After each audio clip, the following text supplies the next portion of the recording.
बिस्मिल्लाहिर्रहमानिर्रहीम अस्सलाम वालेकुम। दोस्तों, एक वीडियो आपके लिए पेश खिदमत कर रहा हूँ इलेक्ट्रिकल ड्राइंग के हवाले से। इलेक्ट्रिकल ड्राइंग कैसे रीड करते हैं, किस तरह से हम डायग्राम रीड करते हैं, ये बहुत ही अहम चीज़ है इलेक्ट्रिकल डायग्राम को रीड करना। ट्रबल शूटिंग के हवाले से इंडस्ट्री के अंदर अगर आप ट्रबल शूटिंग कर रहे हैं, किसी भी मशीन की ट्रबल शूटिंग करते हैं, तो उसके लिए इलेक्ट्रिकल डायग्राम को समझना बहुत ज़रूरी है। अगर आप डायग्राम को समझते हैं तो आप फॉल्ट को भी समझेंगे और फॉल्ट को दूर भी कर सकेंगे। अगर डायग्राम को नहीं समझेंगे तो फिर फॉल्ट को भी दूर करना मुश्किल हो जाता है। इलेक्ट्रिकल सिस्टम पेचीदा होते हैं, लेकिन अगर ड्राइंग की समझ है तो फिर ये पेचीदगी काफ़ी हद तक सादा हो जाती है। तो मैं यहाँ पे आपको कुछ डिटेल देता हूँ। वैसे ड्राइंग का समझना जो है वो बहुत तजर्बे का काम है। जितना आपका ज़्यादा तजर्बा होता रहेगा उतना ही आप समझते रहेंगे, और एक लर्निंग प्रोसेस है, लगातार का लर्निंग प्रोसेस है। वीडियो पसंद आने की सूरत में इसको लाइक कर दीजिए, चैनल को सब्सक्राइब कर लीजिए, बेल आइकॉन दबा दीजिए, ऑल पे क्लिक कीजिए ताकि आपको नोटिफिकेशंस भी आएँ और हमारी हौसला अफजाई होती रहे और हम आप इसके सामने ऐसी वीडियोज़ लाते रहें। तो दोस्तों, ये हमारे एक लुब्रिकेशन यूनिट है, उसका डायग्राम है, उसके हवाले से ये बात की जा रही है। तो ये इनपुट है, ये पीएलसी कार्ड का इनपुट है, ये पीएलसी का इनपुट है। आई के ज़रिए डिनोट किया हुआ है। I0 ये आपको 10 नज़र आ रहा है, 10 नहीं है, I00 है, I0.0 इस तरह करके है। और इसमें मैं आपको सारे डायग्राम के ऊपर लेके जाऊंगा। टाइम लगेगा, इसमें वीडियो बड़ी बनेगी, लेकिन आप पूरी देखिए ताकि आपको इसमें से फ़ायदा मिले। ये 24 वोल्ट रेल्ड है। 24 वोल्ट इस पीएलसी की इनपुट है। इनपुट पे 24 वोल्ट जाते हैं तो पीएलसी को जो 24 वोल्ट मिलता है वो 1 कहलाता है। अगर 24 वोल्ट नहीं मिलेंगे तो वो 0 कहलाता है। तो किस तरह से ये देखें 24 वोल्ट आए यहाँ, पहले हम यहाँ से शुरू करते हैं। पावर रेडी, ये यहाँ पे लिखे हुए हैं, ये इसके कमेंट्स हैं। और ये यहाँ पे जो पीएलसी कार्ड को जो मिल रहा है वो यहाँ शो किया हुआ है रेल के थ्रू। अच्छा, ये लैडर डायग्राम कहलाता है। इंडस्ट्री में लैडर डायग्राम की बड़ी अहमियत है इलेक्ट्रिकल में।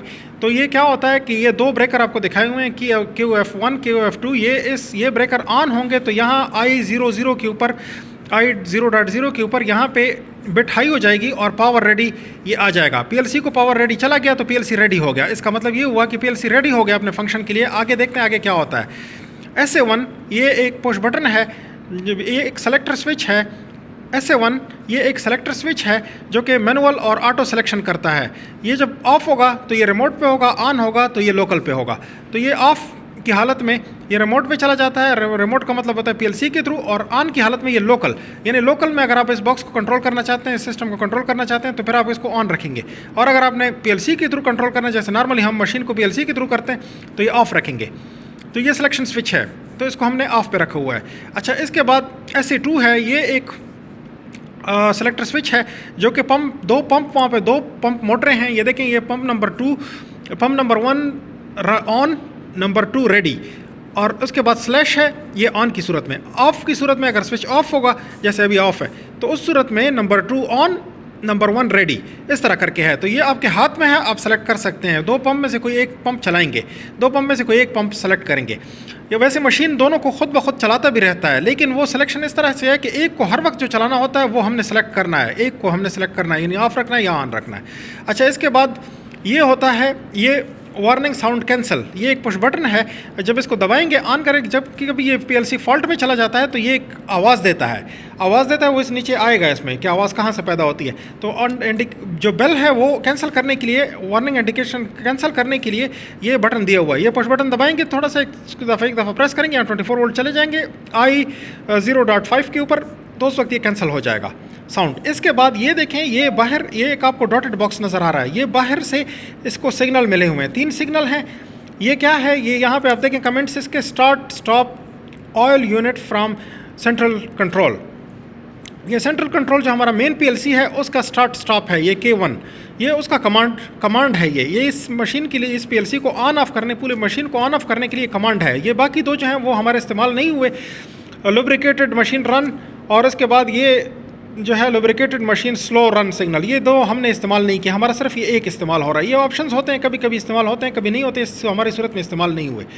अच्छा, इसके बाद यहाँ पे देखें FR1 क्या है, ओवरलोड नंबर 1 LP पंप। ये ओवरलोड नहीं होना चाहिए, ये इस सूरत में होना चाहिए, ये ओवरलोड नहीं आना चाहिए, तब ये आपका चलेगा। अगर ओवरलोड होगा तो फिर ये पीएलसी अलाउ नहीं करेगा। अच्छा, इसके बाद ये दूसरा ओवरलोड है दूसरे पंप का, पंप नंबर 2 का। ये देखिए नंबर 2 पंप है, इसका ओवरलोड FR2, ये भी नहीं आना चाहिए। इसके बाद डायग्राम के इस तरफ को हम आते हैं, इस तरफ को हम आए तो ये एक और डॉटेड बॉक्स जो हमें नज़र आ रहा है from oil station. Oil station से जो इंफॉर्मेशन आ रही है, ये इंस्ट्रूमेंटेशन है। इंस्ट्रूमेंटेशन क्या है कि लो प्रेशर, जब लो प्रेशर हो जाएगा, low pressure is less than 0.12 mega pascal, 0.12 mega pascal से जब प्रेशर लो होगा तो ये दोनों पंपों को चला देगा।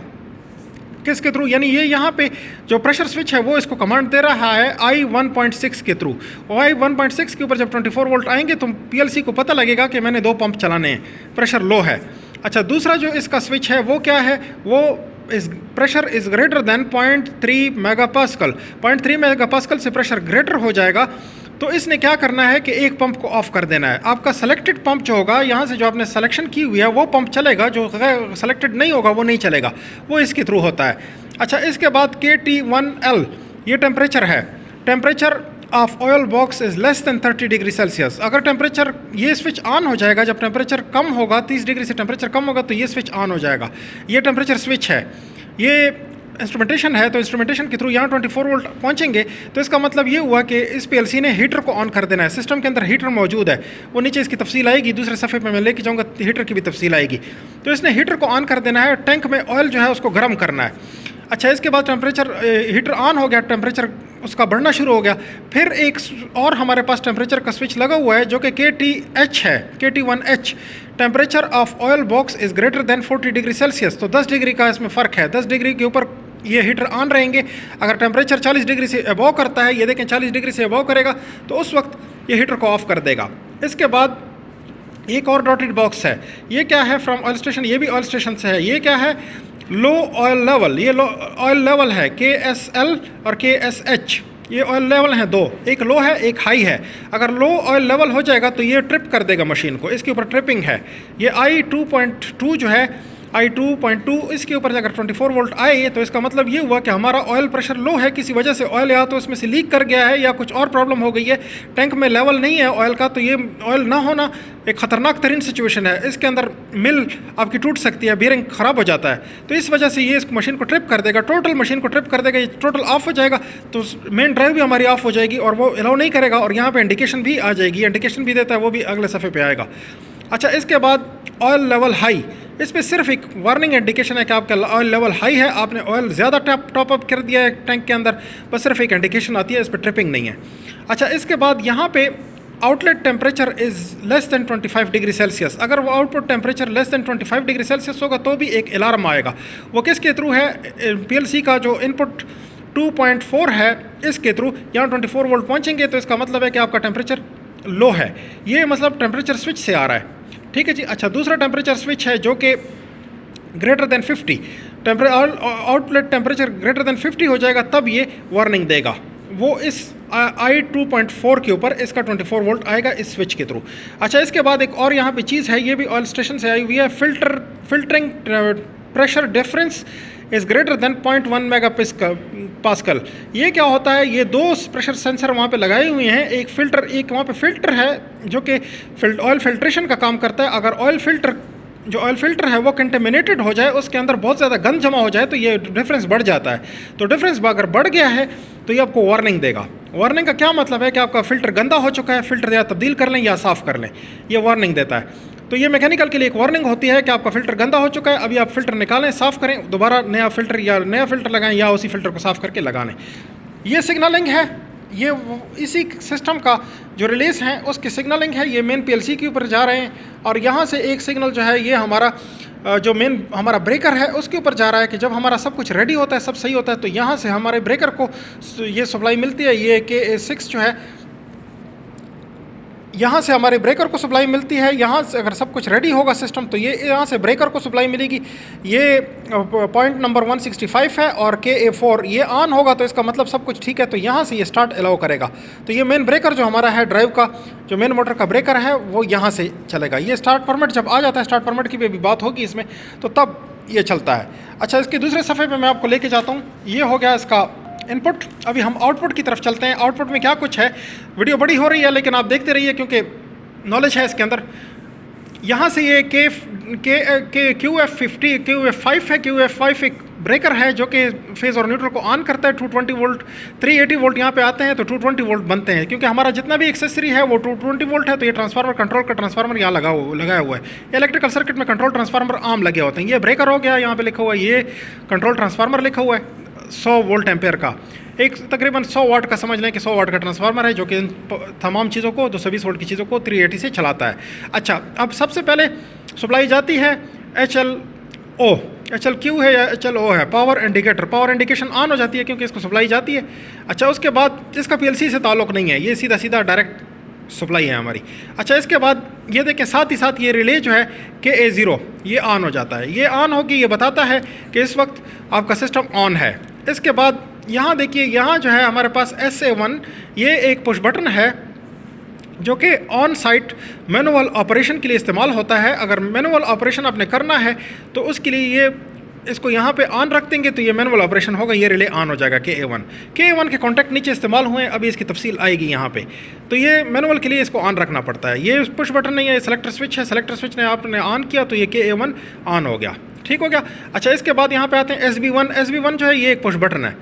ये पुश बटन ये मैनुअल रास्ता है और ये PLC का रास्ता है। अगर मैनुअल तरीके से आप चलाना चाहें तो ये मैनुअल में PLC नहीं आता रास्ते में। मैनुअल में इस तरह से होता है कि ये SB1 आप दबाएंगे तो KA1 ऑन होना चाहिए। मैं आपको कह रहा था कि इसके कॉन्टैक्ट इस्तेमाल हुए हैं, तो ये कॉन्टैक्ट यहाँ पे इस्तेमाल हुआ है। KA1 ऑन होना चाहिए, यानी ये क्लोज होना चाहिए। अच्छा, KA1 क्लोज है, ये रिले ऑन है, ये कॉन्टैक्ट क्लोज है। उस वक्त क्या होगा कि यहाँ पे इसका जो ओवरलोड है वो भी सेट होना चाहिए, यानी रीसेट कंडीशन में होना चाहिए। ओवरलोड सेट नहीं होना चाहिए, रीसेट कंडीशन में होना चाहिए, यानी ओवरलोड पे बिजली गुजरनी चाहिए।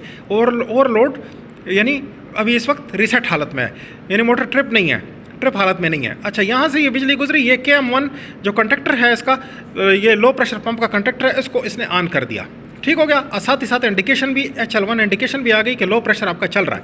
अच्छा, दूसरा रास्ता PLC का है। PLC के थ्रू ये PLC वाले ये जो हैं ये सारे आउटपुट के कॉन्टैक्ट हैं, Q के नाम से डिनोट किए हुए हैं आउटपुट। ये सीमेंस की अपनी एक टर्मिनोलॉजी है Q वाली। अच्छा, Q0 और KA1 जो है वो ऑफ हालत में होना चाहिए। ये मैनुअल का रिले आपका ऑफ हालत में होना चाहिए। ये स्विच ऑफ है, मैनुअल ऑफ है, तो ये रिले का जो नॉर्मली क्लोज है ये लगा हुआ है। यहाँ से बिजली गुजरेगी, यहाँ से 20 वोल्ट गुजरेंगे, इसमें से रिले के पॉइंट में से गुजरेंगे, PLC के पॉइंट में से गुजरेंगे, रिले से गुजरेंगे, यहाँ आएंगे, ओवरलोड कर देखेंगे, उसके बाद इस KM1 को ऑन कर देंगे। ये तरीका हो गया PLC के थ्रू। और लो प्रेशर पंप जो है नंबर 1 वो चल जाएगा।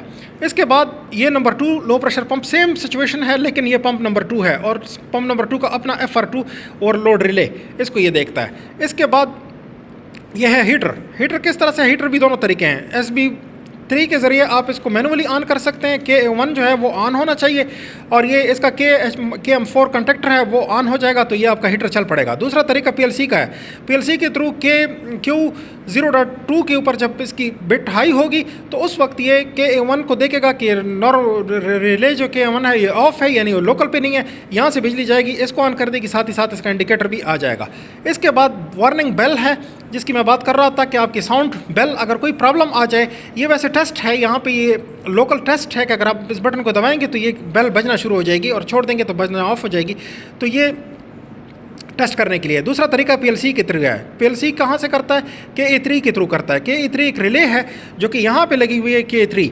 ये साउंड वार्निंग, अगर PLC सिस्टम में कोई प्रॉब्लम आ जाए, ये देख लीजिए ये PLC है, तो PLC KA3 को ऑन कर देगा। KA3 का कॉन्टैक्ट यहाँ इस्तेमाल हुआ है, यहाँ के थ्रू ये बेल ऑन हो जाएगा। अच्छा, इसके बाद ये क्या है? ये मेन मशीन स्टॉप है। मेन मशीन स्टॉप कैसे होगा? KA6 रिले ये है मेन मशीन स्टॉप। ये जब कभी कोई प्रॉब्लम होगा, किसी भी वजह से, कोई ऑयल प्रेशर लो है या टेम्परेचर की वजह से या किसी और वजह से, जब ये मेन मशीन स्टॉप करना होगा तो ये KA6 रिले को ऑन कर देगा। ये मेन मशीन स्टॉप का रिले ऑन कर देगा और इसके थ्रू ये यहाँ पे ये वार्निंग लाइट है, असल में सिर्फ वार्निंग लाइट ये दिखा देगा इसका कि मेन मशीन इस वक्त स्टॉप हो चुकी है। ये सामने पैनल पे एक लाइट लगा होता है वो दिखाने के लिए। बाकी रिले डिस्कस हो गए सारे। अच्छा, रिमोट स्टार्ट परमिट जो है वो KA2 रिले के थ्रू पैदा होगा। रिमोट स्टार्ट परमिट यानी सब कुछ ठीक होगा, सब कुछ आपका ओके है, ऑयल प्रेशर्स ओके हैं, सर्किट ब्रेकर्स ओके हैं, सब कुछ ओके है, तो ये KA2 रिले ये ऑन हो जाएगा। ये आपको परमिट देगा कि आप स्टार्ट कर सकते हैं। ये PLC को कमांड जाती है, एक यहाँ से एक रिस्पॉन्स जाता है कि आप परमिटेड हैं, आप इसको ऑन कर सकते हैं। अच्छा, उसके बाद ये जो है ये मेन मशीन स्टार्ट अवेलेबल भी होना चाहिए KA4। ये दो रिले ऑन होंगे तो तब ये PLC वाला जो ऑपरेटर है वो इसको कमांड दे सकता है, मशीन को ऑन कर सकता है। और pre warning lobe of oil system, अगर प्री वार्निंग पैदा हो गई तो ये KA5 उस वक्त में एक वार्निंग सिग्नल जनरेट करेगा जो कि PLC ऑपरेटर को बताएगा कि इस वक्त आपका वार्निंग में है सिस्टम। और मेन मशीन स्टॉप की डिस्कशन हो गई और साउंड की भी डिस्कशन हो गई। इसके बाद यहाँ पे कुछ इंडिकेशंस हैं जो कि आपके लोकल इंडिकेशन पैदा होते हैं, ये PLC पैदा कर रहा होता है, ठीक है जी। ये PLC ऑपरेशन में होगा तो ये इंडिकेशन आएगी। अच्छा, उसके बाद लो ऑयल प्रेशर के ऊपर ये इंडिकेशन जो है HL11 ये आएगी। और इसके बाद यहाँ पे देखें तो लो oil level low, oil level high, इसकी इंडिकेशन यहाँ पे है। लो होगी तो कुछ नहीं होगा, लो होगी तो ये इंडिकेशन आएगी, हाई होगा तो कुछ भी नहीं होगा। अच्छा, उसके बाद फिर ये ऑयल टेम्परेचर हाई तो ये इंडिकेशन आएगी, अगर टेम्परेचर नहीं होगा तो ये नहीं होगा। अच्छा, ऑयल प्रेशर डिफरेंस, अगर ये फिल्टर ब्लॉक हो गया आपका तो तब ये इंडिकेशन आपकी आएगी। कौन ऑन करेगा? Q1.6 जो है ये इसको जिम्मेदार है, ये इसको ऑन करेगा। ठीक हो गया जी। ये थी इसकी सब डिटेल इस सर्किट की। तो मुझे उम्मीद है कि आप इस वीडियो में से बहुत कुछ लर्न कर गए होंगे। इलेक्ट्रिकल सर्किट डायग्राम कैसे पढ़ते हैं, किस तरीके से अपना इसके ऊपर एक तजर्बा बनाते हैं, ये तजर्बे का काम है सारा। आपको मेन जो मशीन है आपकी उसके साथ आपको तजर्बा होना चाहिए, किस तरह से बिहेव करता है, किस तरह से फंक्शन करता है। इसके अलावा अगर आपको पता नहीं है तो आप पुराने जो लोग होते हैं जो कि इस फील्ड में मास्टर होते हैं उनसे भी आप पूछेंगे, तो तब वो लोग जो आपको बहुत कुछ तजर्बे की बुनियाद पे भी बताएंगे। वीडियो काफ़ी बड़ी मैंने बना ली है, बहरहाल बड़ी बनाने की ज़रूरत थी क्योंकि ये टॉपिक ही ऐसा है। आगे भी इस तरह की वीडियोस आएंगी। अगर आप लोगों का रिस्पॉन्स इस पे अच्छा रहा, कमेंट्स में आप बताइए मुझे ज़रूर कि आपको इस तरह की वीडियोस अच्छी लगती हैं कि नहीं। अगर अच्छी लगी हैं तो फिर एक लाइक भी कर दीजिए, कमेंट में भी आप मुझे लिख दीजिए कि वीडियो अच्छी लगी है और वीडियो चाहिए। तो इसके अलावा इस चैनल को सब्सक्राइब लाजमी कर दीजिए, बेल आइकॉन दबा दीजिए, ऑल पे क्लिक कीजिए ताकि आपको नोटिफिकेशन आएँ। प्यारे वीडियो से फ़ायदा उठाएँ। देखने के लिए बहुत शुक्रिया।